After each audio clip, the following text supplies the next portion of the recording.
टेस्टचं explanation batch number 2 ची taste झाल्यानंतर available होईल. ऑनलाईन आहे. चला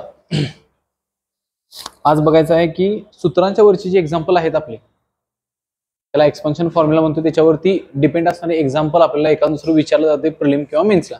मग ते क्वेश्चन आपण बघायचे आहेत, बरोबर.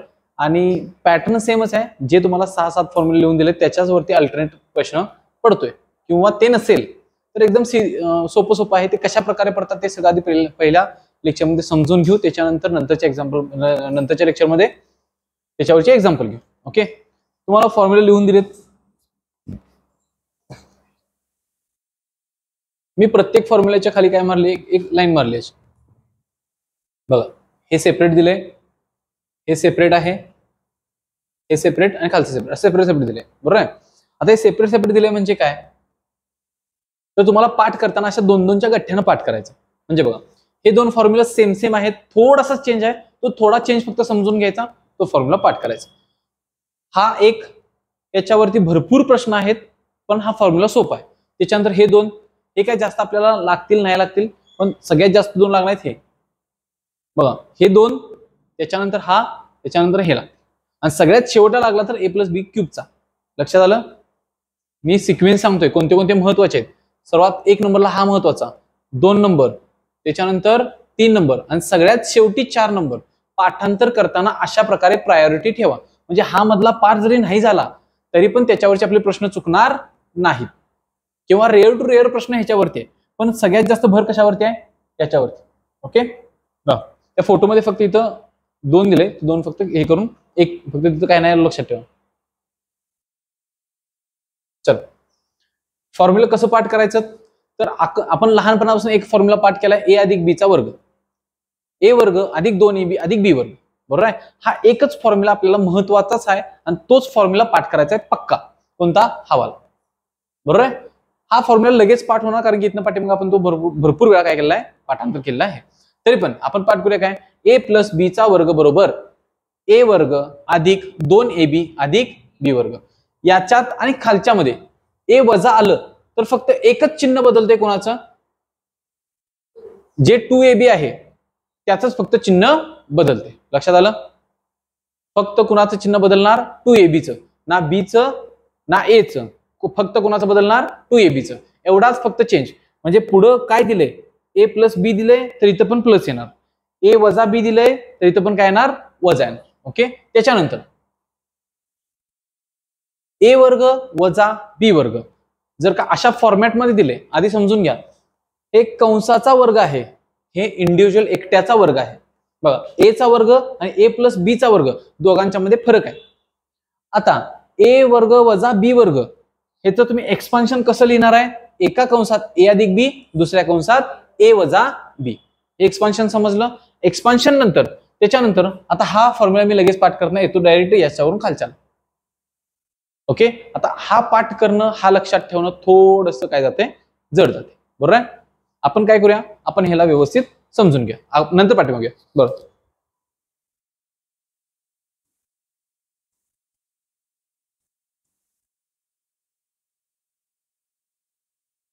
मी सर माझा पेपर आहे, मी संध्याकाळी 4 वाजता येतो आणि पेपर देतो. लई लेट झाला, त्याच्यामुळे इथं आमची टेस्ट आम्ही 1:30ला घेतली, डबल टेस्ट घेतली आम्ही 4 वाजता. म्हटलं आता येईल पोरगी, मग येईल पोरगी, शेवटी याने सांगितलं घरला घेऊन जावा टेस्ट. हा, तुझी टेस्ट नंतर जाताना घेऊन जा क्लासमध्ये, आणि सोडून परत जाणार. ओके, तुम्हाला ज्या गोष्टी सांगितल्यात ते आता हे लेक्चर झालं की एक्झाम्पलच्या अगोदर ते सांगतो यांना परत काय करायचंय, त्याच्यानंतर आपण त्याच्यावरती काम करायचं.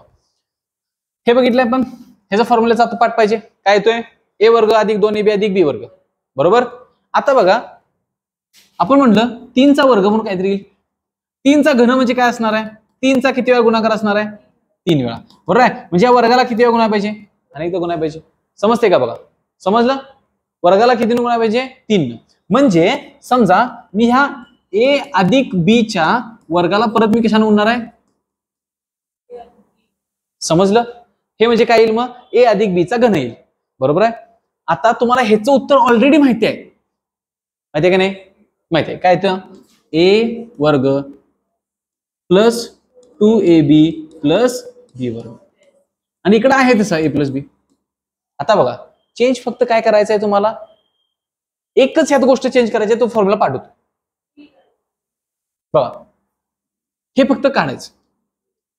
मी काय काढलं तेवढं एकट्यालाच काढलंय. कुणाला बघा ए बी आहे तसा ठेवला. ह्याच्या फॉर्म्युल्याचं काय आहे, ए वर्ग अधिक 2ab अधिक बी वर्ग, बरोबर आहे.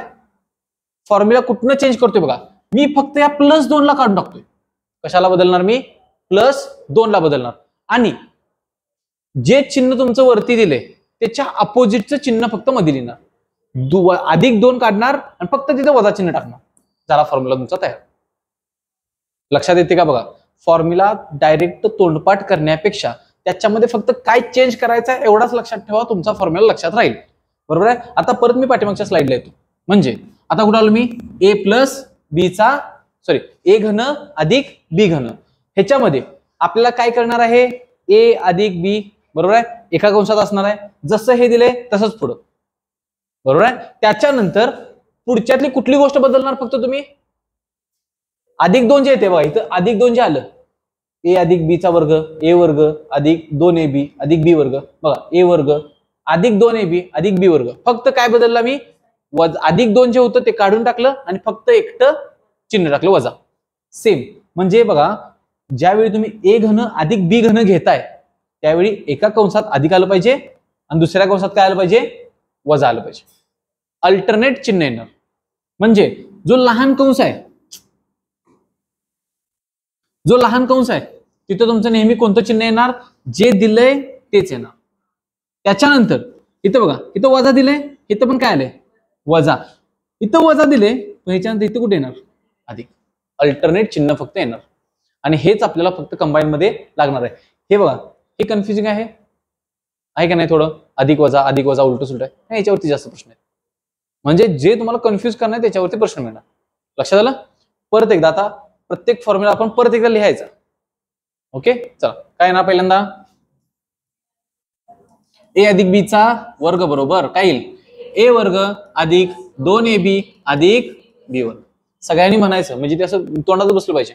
त्याच्यानंतर ए वजा बी चा वर्ग बरोबर ए वर्ग वजा 2ab अधिक बी वर्ग. ओके लास्ट हे झालं 2.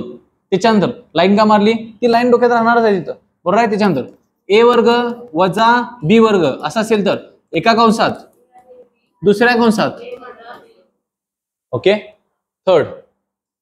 आता हे मधलं सोडा, मधला आपण 3 नंबरचा पासून पाठ करायला नाही, आपण त्याच्यानंतर शेवटचा पाठ केलाय. कोणता, ए घन अधिक बी घन बरोबर काय येईल, पहिल्या कंसात आहे तसं चिन्ह येणार, बदलणार आहे काय नाही. दुसऱ्या कंसामध्ये ह्या 2 गोष्टी मी आहे तशा लिहिणार बघा, बरोबर. फक्त चिन्ह बदलणार आहे, तेवढंच मी ठेवलं शिल्लक. काय येईल, इथं अधिक आहे म्हणजे इथं काय येणार वजा. लक्षात आलं. लास्ट ए घन वजा बी घन. आता डायरेक्ट सांगायचं ए वजा बी दुसऱ्या कंसात A square plus A B plus B square. B ला हात लावायचा नाही. लक्षात आलं. आता सांगतो हे नेमकं एक्झाम्पल मध्ये काय विचारणार किंवा कसं येणार आहे, कुठं चिन्ह वजा येणार आहे, कुठं अधिक येणार आहे, हे फिक्स तुम्हाला करायचंच आहे. म्हणजे कसं बघा, इथं फक्त ए च्या जागी कोणतीही किंमत तुम्हाला देतील, याच्या जागी कोणतीही किंमत देतील, बी च्या जागी, फक्त ते कोणत्या फॉर्मॅटमध्ये तुम्हाला आणायचं आहे हे बघायचं. म्हणजे बघा जर का इथं पुढं असं काहीतरी दिसतंय तर इकडं काय आलं पाहिजे, मध्ये काय आलं पाहिजे ए बी. हा घन तुम्हाला सेपरेट ओळखता येतोय, हा ओळखता येतोय, मधली संख्या काय आली पाहिजे ए बी. परत वरती बघा, समजा असं काहीतरी दिलं, मधली संख्या काय आली पाहिजे 2ab, तर मी त्याला a प्लस बी चा वर्ग म्हणणार. मग आयोग काय करते की समजा तुम्हाला थोडंसं अवघड करायचं म्हटलं तर ही व्हॅल्यू अशी देतात. एक एक्झाम्पल मध्ये त्यांना सर्व व्हॅल्यू देऊन तशा दिल्यात, 2 गुणिले a गुणिले b असे दिले, बरोबर आहे. पण त्यांनी काय केले, कुठं जाताना ते एकत्र करून दिले गुणाकार, म्हणजे 2 गुणिले a गुणिले b चे डायरेक्ट आन्सर दिले. तुम्हाला काय करायचंय, ते येते का बघायचं, जेणेकरून मी a प्लस बी करतोय, a मायनस बी करतोय, म्हणजे आन्सर ते क्रॉस चेक करून बघायचं आहे. समजा सगळ्याचा गुणाकार एकत्र दिला असेल तर आपण काय करणार, चेक करणार फक्त ते बरोबर येते काय, आणि ते 99% वेळा एकत्र ते बरोबरच येते, ते चेंज होत नाही. लक्षात आलं, समजलीत. हे फॉर्म्युला एवढंच पाठ करायचं आहे, बरोबर आहे. आता हा दुसरा जो फॉर्म्युला आपण म्हटलो कोणता, आता हे 2 फॉर्म्युले ए अधिक बी चा घन ए वजा बी चा घन. आता हा कसा पाठ करणार? ए अधिक बी चा घन, इथे लिहितो ए वजा बी चा घन. वर्ग वर्ग मध्ये कोणत्या दोन संख्या आल्या त्या? ए वर्ग आला, शेवटला कोण आला? बी वर्ग आला. तसंच इथं काय येईल? ए घन येणार, शेवटला काय येणार? बी घन येणार. इथं पण ए घन येईल, इथं काय येईल? बी घन येईल. बरोबर आहे. कोणत्याही संख्येचा वर्ग कधीही वजा नसतो, म्हणून त्याच्यामध्ये बी चं चिन्ह बदललं नव्हतं. कशाचं कोणतं चिन्ह बदललं नव्हतं? बघा, हे चिन्ह बदललं नव्हतं. इथं अधिक पण होतं, इथं पण काय होतं? अधिक होतं. कारण की दोन्ही संख्येचा वर्ग कसा असतो? अधिकचा पण आणि वजा पण अधिकच असतो. पण घन कसा असू शकतो? वजा असू शकतो. म्हणजे इथं चिन्ह कुणाचं बदलले? बी चं चिन्ह काय झालंय? वजा. मग वजा संख्येचा घन काय असणार आहे? वजा. वजाचा घन वजा असतो आणि वजाचा वर्ग अधिक असतो. कळते? म्हणजे बघा, हे वजा असल्यामुळं इथं चिन्ह बदलणार. ओके, हे चिन्ह विसरते. बघा, त्याच्यानंतर बाकी कुठेही चिन्ह बदलणार नाही. आहे तसं अधिक अधिक लिहिलं. 2 मध्ये टर्म येतात. किती टर्म येतात? 2. म्हणजे बघा, इथं जर का वर्ग करत असेल तर 3 संख्या येतात, म्हणजे 3 टर्म येतात. ए वर्ग, 2ab, ए बी वर्ग. बरोबर आहे. जर का तुम्ही घन करताय तर घनपेक्षा एक संख्या जास्त, म्हणजे किती टर्म येणार? 4. 1 2 3 4. त्याच्यामध्ये 2 टर्म तुम्हाला ऑलरेडी पाठ झाल्या. ए क्यूब, बी क्यूब. मधल्या 2 टर्म. आता बघा, मगाशी ज्यावेळी तुम्ही वर्ग करत होता तेव्हा मध्ये कुठली संख्या लिहिली? 2 लिहिली. आता घन करतोय म्हणजे किती लिहिणार?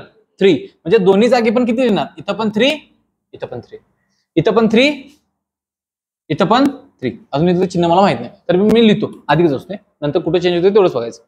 आता बघा, त्याच्यामध्ये तुम्ही काय लिहिला? वर्ग करत असताना मध्ये ए बी लिहिला. आता त्याच्यापेक्षा काय आहे? इथं घन आहे. मग घन मध्ये काय होतंय? एकदा एकाचा वर्ग म्हणजे कसं होतं? ए बी फक्त होतं वर्गावेळी. आता घनच्या वेळी काय होते? एकदा ह्याचा वर्ग होतोय, एकदा हे बी तसंच राहते, आणि एकदा बी ए तसंच राहते, बीचा वर्ग होतोय. म्हणजे काय टर्म होणार? ए बी एक टर्म होणार आणि दुसऱ्यात पण ए बीचा वर्ग, इथं ए वर्ग बी. ह्या दोनच टर्म तयार होतात. म्हणजे ह्याच्या पुढे बी काय येणार? ए बी वर्ग आणि ए बी एचा काय असणार आहे? वर्ग. लक्षात आलं? खाली पण सेम तसंच, ए बी वर्ग, ए बी आणि ह्या एचा काय असणार आहे? वर्ग. समजलं? आता बघा, मी खालच्याचं पण चिन्ह इथं अधिक लिहितो. वरचं आहे तसं खाली लिहिले, मी तसं लिहितो.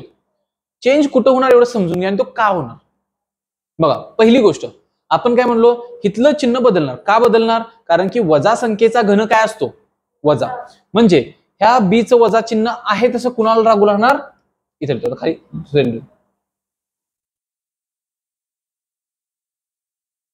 कुठं लागू राहिलं? इथं.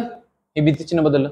दुसरी गोष्ट, समजा बी वजा असता, वर्ग बदलेल काय? वर्ग बदलेल का बीचा? अधिकच होणार ना तो.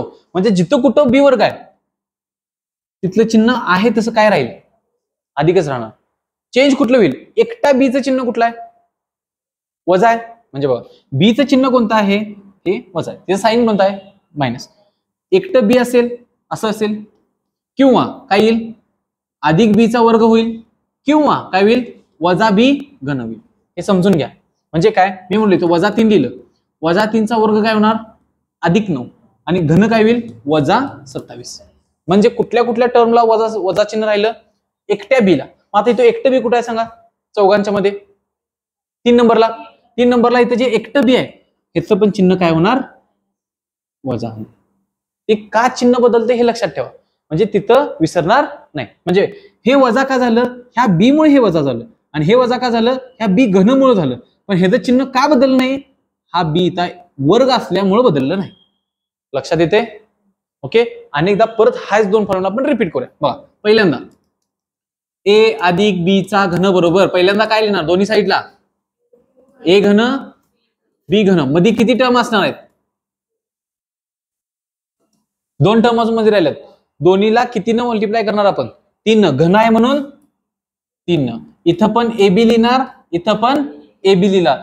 एका ठिकाणी ए चा वर्ग करणार, एका ठिकाणी बी चा वर्ग करणार. इथं बी चा वर्ग केला, इथं ए चा वर्ग केला. झाला पहिला फॉर्म्युला तयार. फक्त याच्यामध्ये वजा आलं, इथं वजा आलं. बरोबर आहे? आता पाठ करताना असंच पाठ करायचं.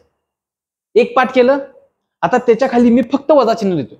याचा अर्थ काय, ह्याच्यामध्ये वजा आलं तर कुठं कुठं चेंज होईल तेवढंच मी वजा चिन्ह लिहिणार. कुठे होणार, बी ला एकट्या चेंज होणार आणि तो झालं. दोन्ही फॉर्म्युला फक्त 2-3 चिन्हाच्या बदलानुसार पाठ झालं. समजलं काय अडचण? ओके.